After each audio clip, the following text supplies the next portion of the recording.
కర్ణుడి జననం ఎంత బాధాకరమైన విషయమో మీకు తెలుసా? పుట్టగానే తన సొంత తల్లి తనని ఎందుకు వదిలేసిందో మీకు తెలుసా? అది తెలియాలి అంటే ఈ వీడియో ఫాలో అవ్వండి. కుంతీదేవి ఒకరోజు గంగా నదీ తీరంలో సన్ రైజ్ చూస్తూ ఉంటుంది. సూర్యుడిని చూసి ఇంత తేజస్సు కలిగిన వాడు, ఇంత అందమైన పిల్లాడు ఉంటే ఎంత బాగుంటుందో అని దూర్వాస మహర్షి ఇచ్చిన మంత్రాన్ని ఎలా వర్క్ అవుతుందో అని జపించి చూస్తుంది. సూర్యుడు నిజంగానే వచ్చి నేను నీకు సంతానాన్ని ఇస్తా అంటాడు. ఇప్పుడు కుంతీదేవి షాక్ అయి చాలా బాధపడుతుంది. నేను ఇంకా కన్యనే, నువ్వు సంతానాన్ని ఇస్తే నేను నా తల్లిదండ్రులకి ఎలా మొహం చూపించుకోను పెళ్లి కాకుండా అని బాధపడుతుంది. కానీ సూర్యుడు నువ్వు నన్ను అడిగావు కాబట్టి నేను వరం ఇవ్వకుండా వెళ్ళకూడదు అని కర్ణుణ్ణి ఇస్తాడు.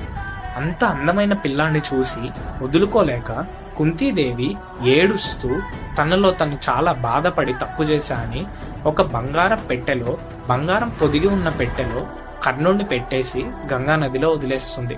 అప్పుడు అతిరథుడు ఆ పెట్టెను చూసి రాధకి కర్ణుడిని ఇస్తాడు. అప్పుడు తను తన సొంత కొడుకులాగా పెంచుకుంటుంది. అప్పటి నుండి కర్ణుడు రాధేయుడయ్యాడు.